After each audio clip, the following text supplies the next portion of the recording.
All right, so welcome back. Why am I muted? I should not be muted. There we go. Okay, so again, normally distributed is how you know it's one of those normal distributions.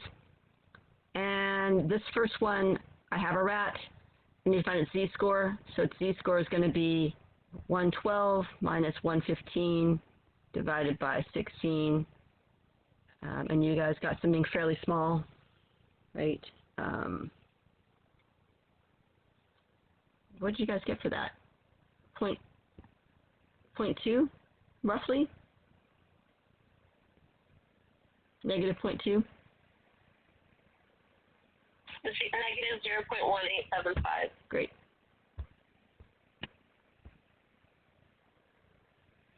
Negative 8. So then you did normal CDF. You drew your little picture. And you said negative. And I want less than, so it's going to be this side. So it's greater than it'd be to the right.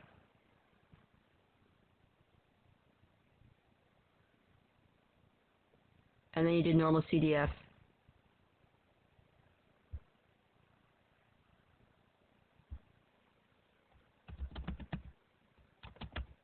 Of my lower, which in this case would be negative any large number, 89, comma, negative 0.188. And what did you guys get? Or 7, was it 7.5 you said? What, someone tell me you got? Professor Young, can you just show us how to put the normal CDF into the TI-84 again? But someone tell, okay, I can do that. So on, you're gonna go second vars. So the stuff you want to try is either going to be stat, edit, or stat test. Those are kind of your go-tos. The other thing you do would be second vars. Those are the two things that kind of make things happen for you. So either the stat key kind of gets you into stuff, or second vars gets you into stuff. And then, so just try both those until you get kind of the one you want. Normal CDF is right there. And I want negative 87, somebody's grandmother's age, comma, negative 0.188. Or 1, you guys said 7.5, I think someone said. And you get 0.4256. 0.4256, done. Now, the one below is different, right? Because now you've got 36 rats. So once you, how do you know? If you have a sample size, if you have an N, then it's central limit theorem. Once you have an N, then instead you're going to use sigma x bar, which is going to be your old sigma over square root of N. And you use that for your Z,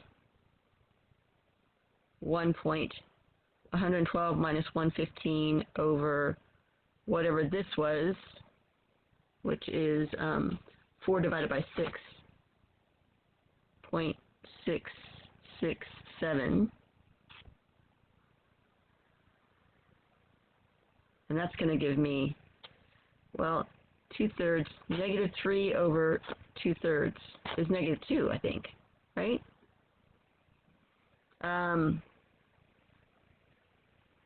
So that will end up being a much different number there. Oops. So then you'll do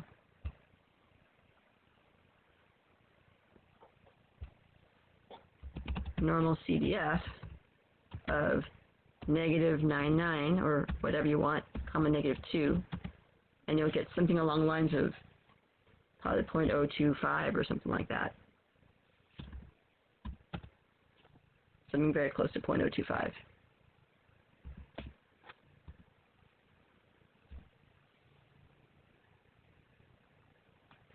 Anybody know exactly what you get? Let's take a look. Second bars, normal CDF, negative 9, comma, negative 2, 0.0228. There. Good. Professor Young, how did you get -2? Oh, did I screw that up? I did 3 divided by 2/3, which I thought would be 3 divided by 0.667. Oh. Oh, it's not that at all. I'm sorry. That's completely wrong. Thank you. 4.5.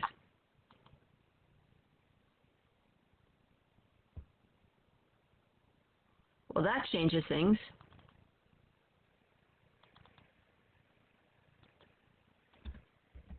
That's going to give you basically 0. 0, 0, 0, 0. 0.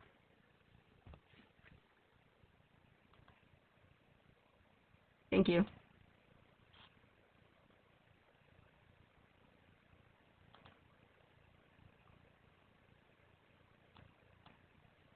Second bars, normal CDF of -999, comma, negative 4.5.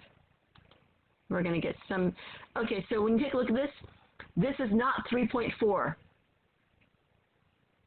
This is, anytime you have a probability that's larger than 1, you better have this E -6. So that means that there are 6 zeros to the decimal place after the first one, and then you do the 3, 4.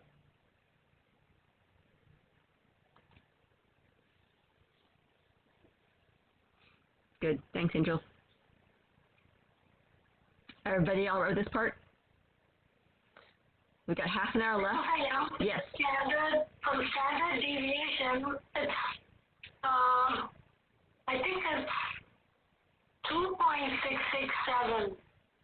That shit. Oh. Did I totally screw everything up? Yeah, because oh, because I took the square root. Wouldn't be 4.5. Yep. I did screw everything up. I did the square root of 16 over the square root of 36. I'm sorry. 16 divided by 6. So I try to do it in my head. 2.667. Well, that's better. So then this is not 4.5 at all. Yeah. How many mistakes can I make in a day? So what did you guys get? I should have just asked you guys what you got, because that would have been so much easier. 1.125? Negative 1.125. Yeah. All right. And then you guys did. You guys, if I ask, you guys should just volunteer information and say, hey, we got this. Especially when I'm kind of up here randomly doing stuff. All right. So what did you guys get for your answer? Someone tell me. Don't just give me blank spaces. I need to hear.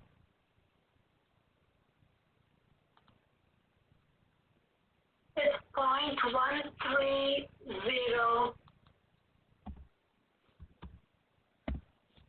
Good? Like that? Do you want 3 sig figs Yes, or no? I do want 3 sig figs. In general, I want 3 sig figs. 0.1302. Okay, that's good. All right. So yeah, if you guys help me out, and if I say what'd you guys get, if someone tells me, you could see, we could have saved 5 minutes right there. Okay. Sorry. All right. Let's go ahead and move on. All right, is everybody good? Does everyone understand this and the difference between these two between these two situations? So it has an n. Once you have an n, you have to divide by. You have to take your standard deviation, divide by the square root of n. Okay.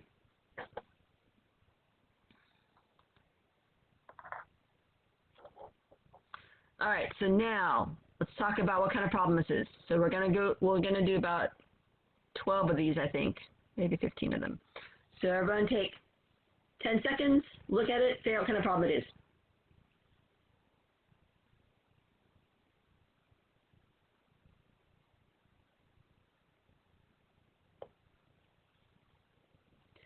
Okay, what is it, guys?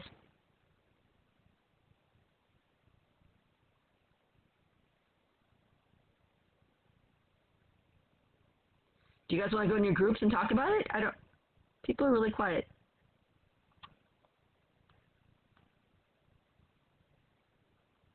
Nobody knows what kind of problem it is? There's a claim. Oh yeah, there's a proportion.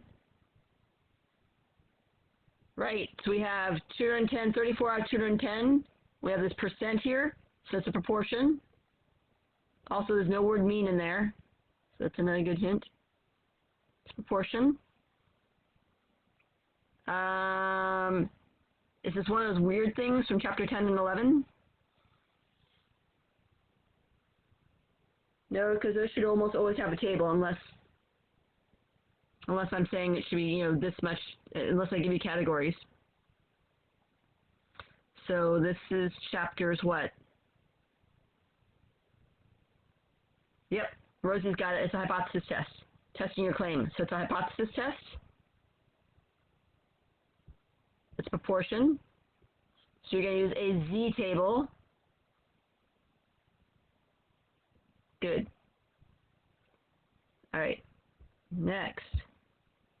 This one. What kind of problem is it? 10 seconds on your own. Try to figure it out.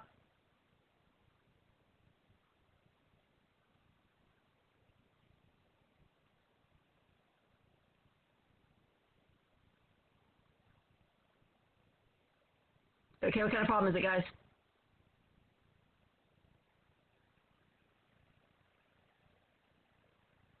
Yeah, so they talk about means, and there's 3 categories, right? So you've got 3 lists here. This is totally ANOVA.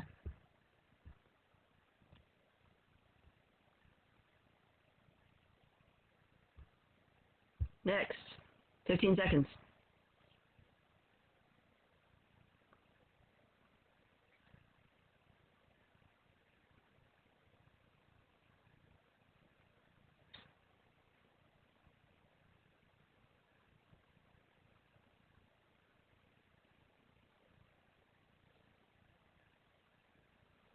Okay, what kind of problem is it, guys?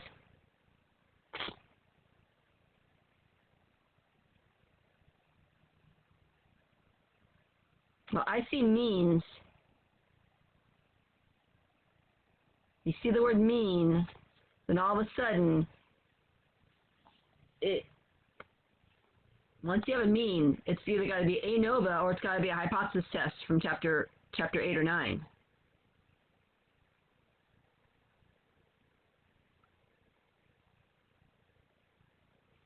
So this is not an ANOVA because I don't have lists of data. I'd have to have 3 or more lists. So this must be, and I've got 2 samples, right? I have 78 people here, and I've got 21 people there. So this is a mean. So it's going to be a T-table. It is claim. So this is going to be a hypothesis test.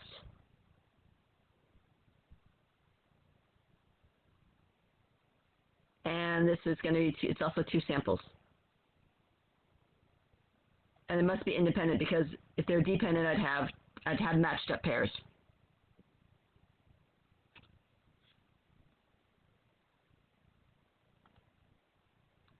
Okay, take a look at this one.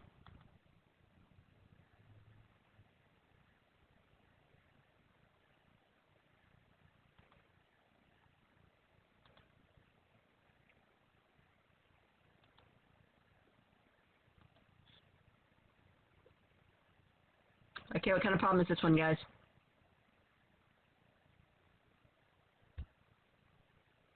Confidence interval, yep.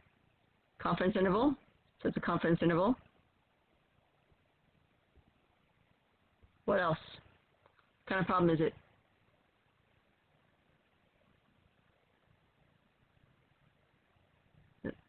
What are your options for confidence intervals?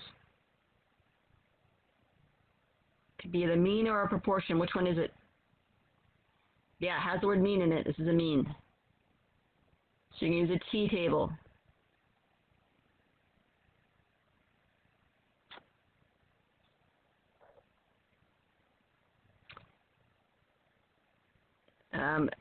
Confidence interval. Okay. This one, go ahead.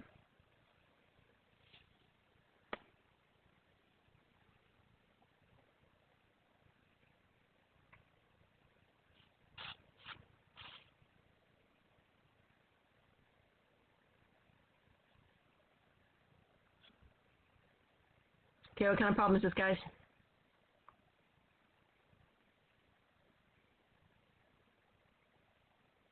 I've got categories.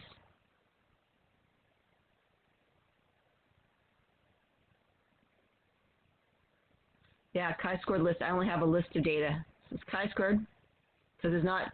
If I had lots and lots of rows of data down here, then it could have been ANOVA, but there's not tons and tons of rows down here. It's just that. So this is observed and expected. Yep. And yep. So this is my chi-squared list.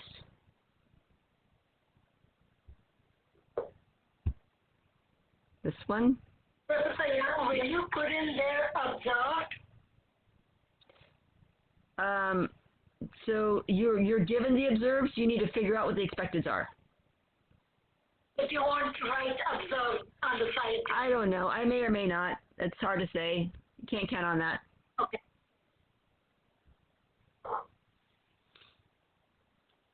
Probably I will, but I might not. What about this one, guys? What kind of problem?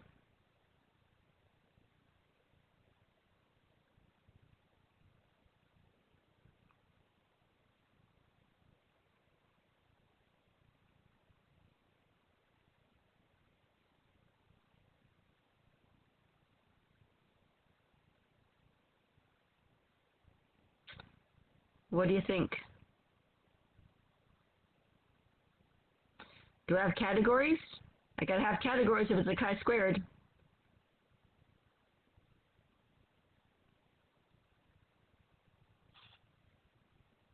I have to have more than one. I have to have more than one list. I have to have 3 or more lists if it's ANOVA.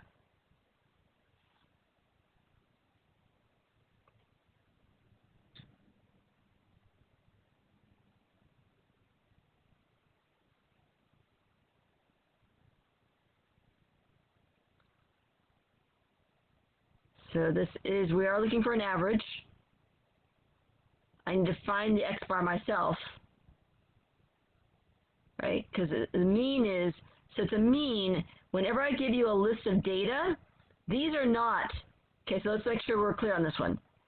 These are not frequencies because I don't have labels for them.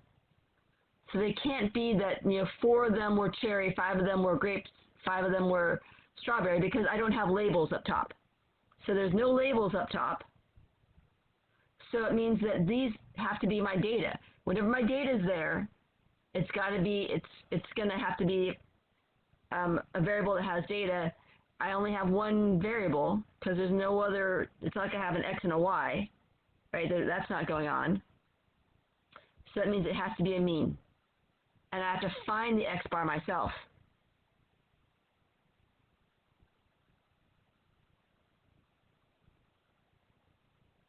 Find it yourself. So this is a mean, which means I'm going to be using a what kind of table?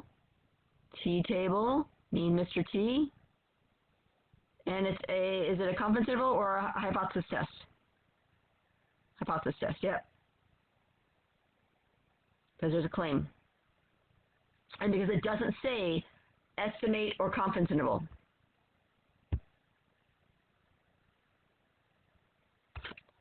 What about this one?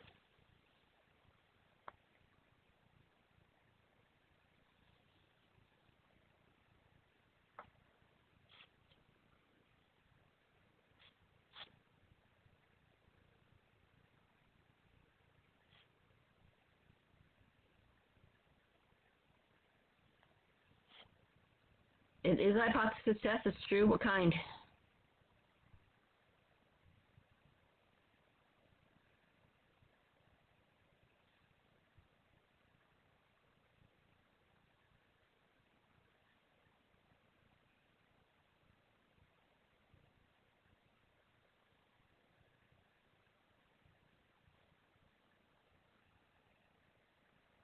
So I have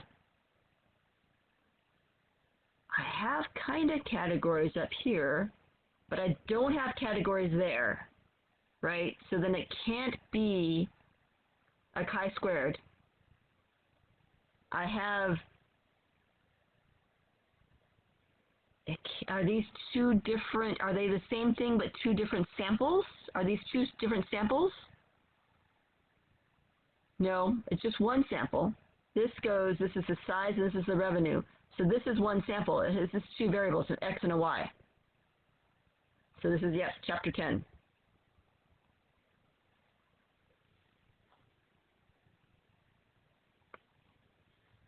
All right, good. This is linear regression. And then there's also going to be this predicting part that's going to go with it.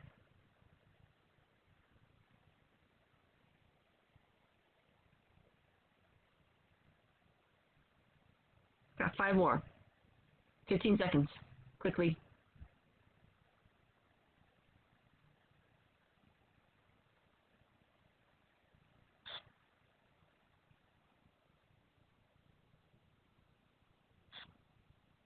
What kind of problem is it, guys? Yeah, it's a confidence interval. It says confidence interval. Also says estimate, right? And it's a proportion because it doesn't say mean anywhere. You sort of have this sort of proportion going on here, and there's no mean. So this is a proportion. Because remember, a mean will always say mean or average, and it's a confidence interval. Okay, good. So it means we're going to use which one, T or Z table?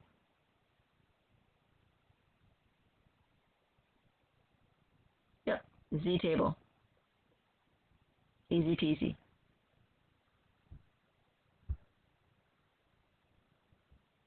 Ten seconds.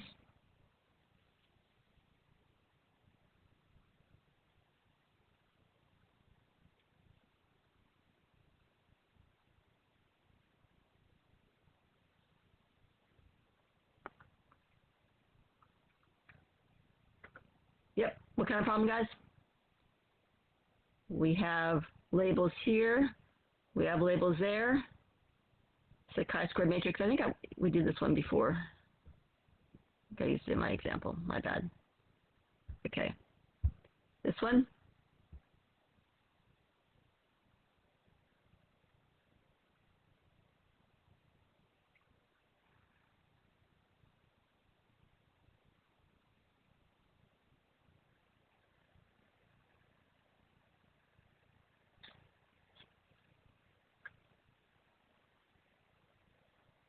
It is a hypothesis test. That's true.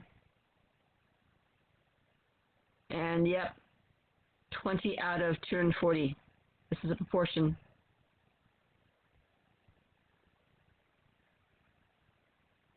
So it's going to be, is it going to be a Z table or a T table?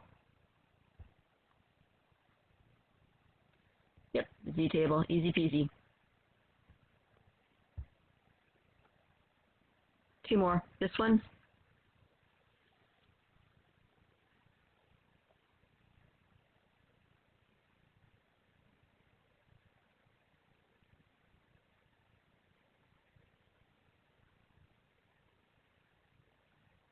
Okay, what kind of problem is this, guys?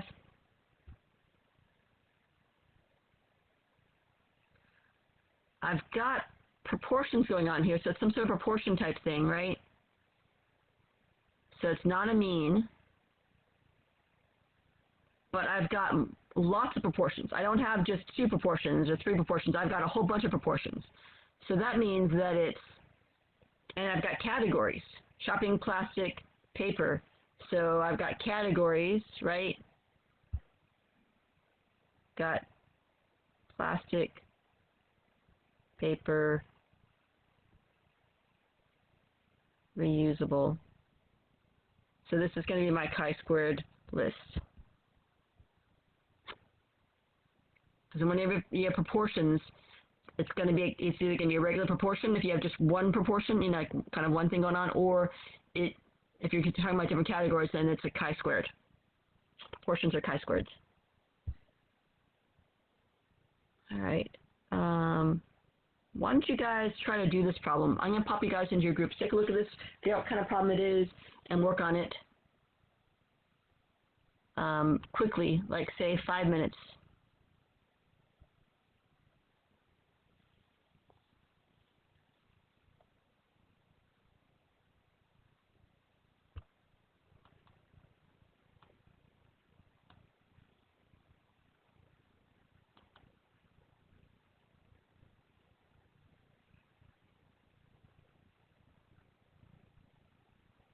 Hey guys, sorry, I know I closed a little bit early, but I really want to make sure we get to the probability stuff.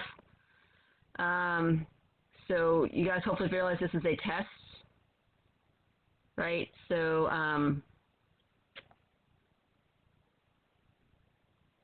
it's a mean, average. So you had somewhere along the lines of your H1, H0 would be that mu is, let's see, blah, blah, blah, blah. Claims is 8. Mu is 8. And that is the claim.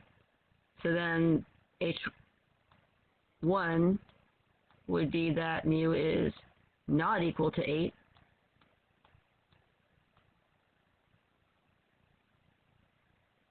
that didn't work very well. And then your critical value, you're going to look it up on the table.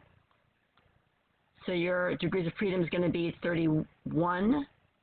Going to bust out your table, your T table. You guys remember your T table? And what did you guys do? Did anybody have the T table handy? What did you guys get for? No one has it handy. No one has it handy? I have my T table. Okay. So degrees of freedom 31. Alpha is 0.05. One-tailed. All right, so we're, actually I have it too. One-tailed, 0.05, 30, we got to go 30. 1.697 is what I get. It was two-tailed. Oh, it's two-tailed. You're right. Two-tailed. Thank you. 2.042. So you have it here, there, shade, shade, 2.4, 2.042, negative 2.042. And then you're going to do that's your step 2. Your step 3, you're going to find your test stat, right? So you're going to do what I got from my sample, my X bar, 8.2 minus what I get from my claim, 8, divided by my S, 0.06 over square root of n, 32. And you'll put that into your spot. And again, you're going to reject if you're out here, or you're going to not reject if it's inside of here. Now what we really need to do is I really need to go over some of this stuff in terms of, we have only 4 minutes left. I want to review the counting rules. So, and probability. So the first one is remember the basic counting rule is you multiply what your choices are. So if I'm making 4 choices, I'm choosing a pair of pants, a shirt, shoes, and socks. I'm making 4 choices. So you're going to write out 4 lines. And then you're going to put the number of options for each choice on top. So I have 2 pants, 2 options there. 3 shirts, 3 there. 5 shoes, 5 goes there, 4 goes there. Multiply them. That gives you your total number of combinations. Your total number of possible outcomes. That's your fundamental counting principle, which is so valuable and used all the time. For example, this one. Do you guys remember this one? Call letters of radio station must have 4 letters. First one must be a K or a W. I'm picking 4 letters, so you're going to have 4 different choices you're making. How many options for my first choice? has to be a K or W. So I have two choices there. Now, you cannot repeat letters. There's 26 letters in the alphabet. How many options for my second choice? Well, it would be 26, but I already used one for whatever one's here, the K or the W. So I can't use that one, so it's only 25. And then I only have 24 left, and then I'll have 23 left. That's just a quick reminder. Another quick reminder is and means multiply. Remember, for it to be a tails and for it to be for me to roll a 4, that's harder than just doing one or the other. Tails would be this whole big pink space. Rolling a 4 would be this whole green space. But doing both of them is just this small amount right here. It's just this tinier amount. You have to do both of them. So it's a half of a sixth or a sixth of a half. Of means multiply. So and means multiply, right? Because it has to become smaller. It's half of a sixth or vice versa. Or is easier because or it gives you more options. You can flip a tail or roll a 4. I have two ways of winning. So I get more stuff. Adding gives you more. So you add and then you subtract the overlap. Right, so in this case, you'd add probability of tails plus probability of 4s minus probability of tails and 4, the overlap.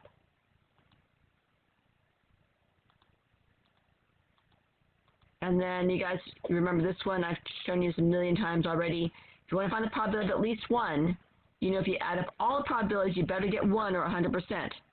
So rather than add up all the blues, it'd be so much easier just to add up this one guy, take this one guy and subtract him from 1. And if I subtract him from 1, I'll get everything in blue. So to find at least 1, use 1 minus probability of none. Because either you have no siblings, none siblings, or you have at least one sibling. All right, so why don't you guys work on this problem? Draw a tree for it.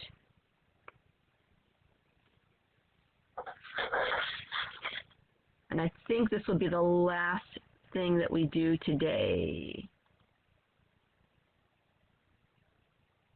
Yep. Well, there's maybe one more I might want to show you guys. We should do a couple other things. Should have done this first. I wasted too much time on chapter 10. 11. Okay. So you're going to draw a tree. What are my options? I'm picking a TV. I'm picking two TVs. So I'm making two choices. My first decision is to pick a TV. What could I possibly get, guys? And then I'm going to pick another TV after that. So what are my options for a TV? If I pick a TV, I could get what or what? I can get a good TV, or I can get a defective TV. And then for my second one, I could also get a good TV or a defective TV. So what are my probabilities that go in there?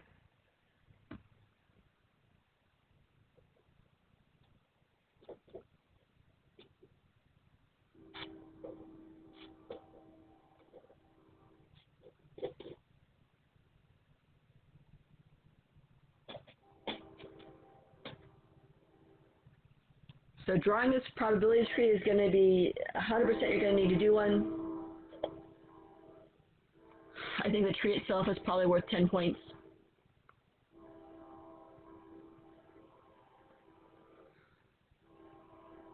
And it'd be something kind of similar to this sort of idea. Maybe. Okay, so for the tree, how many good ones do I have? Well, how many defectives? I have 2 defectives out of 7. So this is 2 out of 7, which means this must be 5 out of 7. But then once I pick a TV, I have fewer TVs. Now I only have 6 TVs. So if I'm here, I will have 6 TVs, but how many of them are good? Only 4.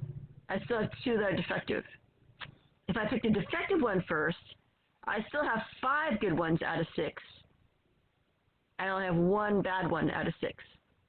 So the probability that both work would be good and good.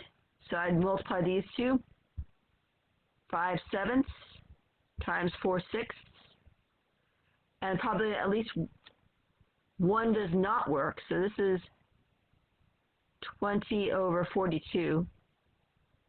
Probably at least one does not work. That's 1 minus the probability of none do not work. Well, if none do not work, that means it's 1 minus probability that both work.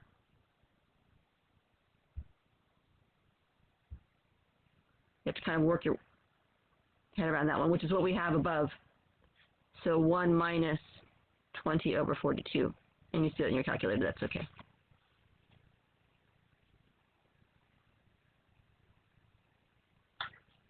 Questions on this one? I do want to touch on very, very quickly a couple other things. Just want to throw them by you guys real quick. I'll go over them more in my second review session, apparently. Empirical rule. Do you guys remember the empirical rule? If I want to know 68%, that's within 1 standard deviation. So I would take my mean and my standard deviation, and I'd go 37 minus 7 and 37 plus 7. If it was 95%, that's 2 standard deviations. So I'd go 37 minus 7 twice and 37 plus 7 twice. You could do it that way. Or 2 times 7. And then, are you guys all good finding snowball the hamster's z-score? We did z-scores earlier, so I feel like that might be, you guys might be okay with that. All right, this would be his value minus the mean divided by the standard deviation. Okay, I'm gonna move on from this in like 5 seconds. 5, 4, 3, 2, 1. I feel like you guys all got this one pretty well. The binomial stuff. I feel like you guys were all pretty good about that one. So I feel like we're all right. This one is one that I think we should do because I think you guys might be a little lost on something like this. This is your score. This is your grade in the class. So these are your scores you've had in the class. These are the weight of each of those things. So remember, we'd multiply, this is the weight, you multiply the probability, the x value by its weight.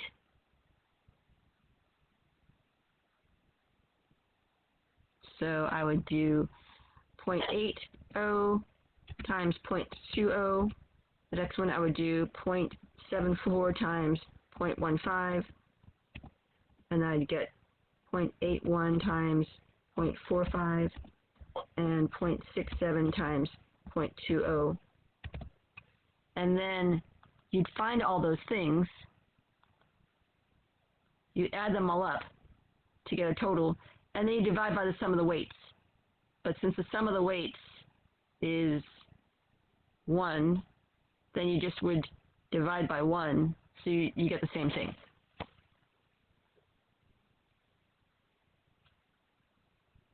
But if it was some number, then you divide by whatever the sum of the weights are. Good? I'll move on for this one in 5 seconds. 5, 4, 3, 2, 1. And there's also this one, which is a similar thing, right? The mean of the following. This is similar to the GPA. I have 30 of these, I have 35 of those, 40 of those. I have 6 30s, I have 2 35s, I have 4 40s, I have 8 45s, I have 5 50s, and I have 2 55s. So again, I'd multiply these and divide by the sum of the frequencies. That's the thing I divide by. All right. Sorry this did not go the way I planned. I thought we would go through that first part a lot faster, like half the time it took. Do you think it's better the stuff we did at the end, the chapter 4 review stuff is more important? Or do you think the chapters 10 and 11 stuff was more important? The Chapter 4 stuff is only 20% of your final versus the first part, which is 35% of your final. However, the Chapter 4 stuff you guys haven't seen in a very long time. That's why I kind of hedged more towards that. So, feedback? Is everybody gone? Jay, is it just you and me? Oh no, there's some other people still. There's still other people here. So guys, but I remember the older is more important. You think the older stuff is more important? Yeah, because that's a lot of stuff that we haven't really done in a long time. So Yeah. Kind of old. Okay, sounds good. And then exam 3 stuff. All right. Well, next class. Okay, sounds good. Well, next class, if you guys come to the review session, I'm going to start with this exam 4, this chapter 4 stuff. I'm going to start with that, and then I'm going to maybe do a confidence interval. Have you guys do one of those and do a hypothesis test since you haven't done those in a while, and then jump into the review of chapters 10, 11, and how to tell them apart. Actually, I'll probably how to tell them apart and then finish with chapter 11. So I'll do it in reverse order that we did today, if you guys want to come to that. All right, have a great day, and I will see you guys, maybe some of you at 7 and maybe not. But either way, I'll see you guys at least on Thursday. All right, take care. Thanks, everybody. Thank you, Professor Young. Oh, thank you. And thanks for correcting me when I was making some serious errors. You guys got to watch me.